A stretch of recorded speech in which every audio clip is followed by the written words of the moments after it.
প্রবাস এই শব্দটার পেছনে লুকিয়ে আছে হাজারো গল্প।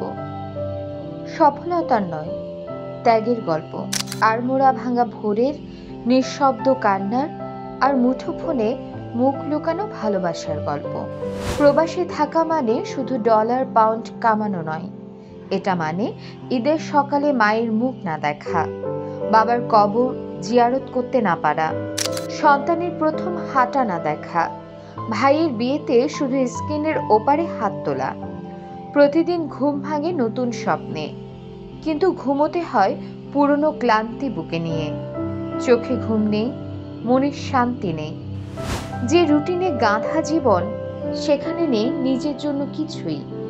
দেশের মানুষ ভাবে ওরা বিদেশে আছে, সুখে আছে, কিন্তু কেউ জানে না প্রবাসী রুটি যেমন শক্ত, তাদের চোখের পানি তেমনই নোনতা।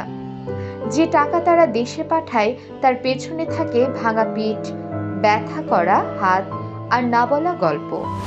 12 ঘন্টার শিফটের পর এক বেলার ভাত, তাও একা। ঈদ আসে, কিন্তু খুশি আসে না, আসে শুধু স্মৃতি। মায়ের হাতের সেমাইয়ের ঘ্রাণ নয়, ভিডিও কলে দেখা খালি ঘরের মায়া। হাসি মুখে ছবি তোলে তারা, কেউ কাঁদলে বুঝবে না তো, কারণ এই শহরে কেউ কাঁদা মানুষকে মনে রাখে না। তাদের কোনো সংবর্ধনা নেই, নেই শিরোনাম, নেই রাষ্ট্রীয় পতাকা তোলার সম্মান, কিন্তু এদেশের অর্থনীতি দাঁড়িয়ে আছে ওদের পাঠানো এক একটা রেমিটেন্সের ওপর। তাই প্রবাসী মানে শুধু বিদেশে থাকা নয়, প্রবাসী মানে পরিবারের স্বপ্নের জন্য নিজের জীবনটা বন্ধক দেয়া। আমরা শুনি ওদের না বলা গল্প, আমরা দেখি ওদের না দেখা চোখের জল। আমরাই প্রবাসীদের কণ্ঠস্বর, আমরাই প্রবাস লাইফ। প্রবাসী থাকা মানে শুধু দূরে থাকা নয়, মায়ের আঁচল, দেশের মাটি, আপন মুখগুলোকে হারানো।